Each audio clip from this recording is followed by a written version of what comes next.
তুই পায়েস খেতে ভালোবাসিস বলে আসার সময় তোর বন্ধুর জন্য পায়েস রান্না করে দিয়ে এসেছে। খা খা দেবা, খা পায়েস খা। তুই খাবি না? নিশ্চয়ই খাবি। এই যে আমার কাছে অমৃতের সমান।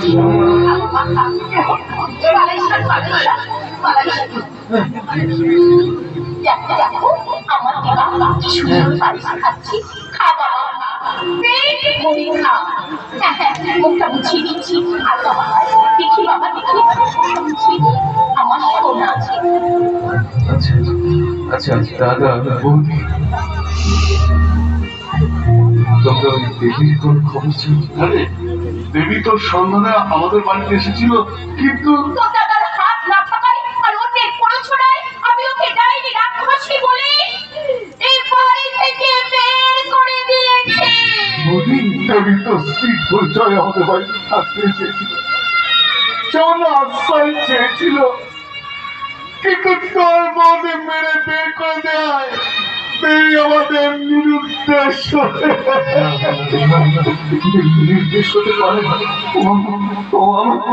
আমাদের কিছু ফিরে আসতেই হবে।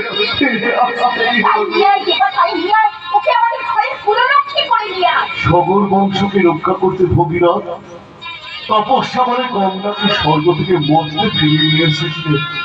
তুই আমাদের ঘরে কুলক্ষী, ওই দেবীকে আমাদের ঘরে ফিরিয়ে নিয়ে আয় ভাই। ওই দেবীকে আমাদের ঘরে ফিরিয়ে নিয়ে আয়। তোমরা যেও না, জানো তো বলে যাও যে দেবী কোথায়? দেবী তোমার সামনে। তুমি এখানে কি করে এলে? ওই পাগলা বাবাই আমাকে তোমার কাছে নিয়ে এসেছিল। এটা যে একটা বন্দি কারাগার। এইরকমই একটা বন্দি কারাগারে ওই শয়তানগুলো আমার বন্দি রেখেছিল। আজ ওই পাগলা বাবাই আমাকে তোমার কাছে নিয়ে এসেছে। দেবা দেখো, সঙ্গে করে নিয়ে এসেছি আমি এই ঠাকুরের সিঁদুর। তুমি এই সিঁদুর দিয়ে আমার সিঁথি রাঙিয়ে দাও, আর সাথে সাথে সবাইকে জানিয়ে দাও যে আমি তোমার।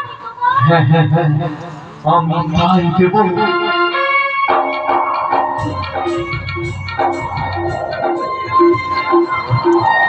সেদিন রাতের ঘটনার সমস্ত শিক্ষাগুলোকে আর ওই সাক্ষান্ত মানুষগুলোকে হুঁশিয়ারি দিতে জানিয়ে দেব যে দেবী আমার স্ত্রী।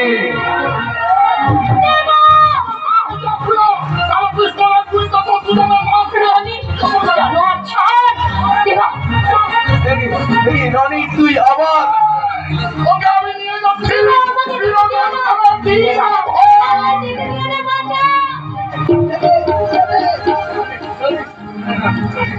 তুই ওকে নিয়ে যাস রানী, ওকে আমার জীবন থেকে নিয়ে যাস রানী। তোর আমার জীবন থেকে সব কেড়ে নিয়েছিস, আমার মাথায় চাপিয়ে দিচ্ছিস এক রাজরাজা। আজ আমি কারণে লোহ কপাট ভাঙবো, এই পাখার শৃঙ্খল ছেড়বো, আর ছেড়ে ছেড়ে বাজিয়ে দেবো পাগলা ঘন্টা। কি হয়েছে দেবাছে? তুমি আমার পাগলের মতো চিৎকার করছো কেন? দেবী কোথায়? দেবী রানী গোটাকে তুলে নিয়ে চলে গেছে। হতে পারে না। একটু আগে ওকে তোমার কাছে পাঠিয়ে আমি জেল সুপারের কাছে তোমার সুপ্রিম কোর্টের মুক্তির পেপারটা দেওয়া দিতে গিয়েছিলাম।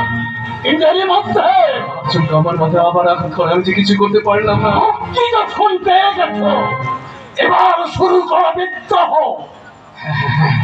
আমি তাই করবো। একটা ব্যারিস্টারের ঘর পেয়েছি, এক সুন্দর সংসারকে চকচক করে আমার জীবনকে করে দিয়েছে মনোভূমি। তবে আর নয়, আজ আমি ওদের লোভের প্রাসাদে আগুন তোমার সঙ্গে আছি। জল প্রবাহ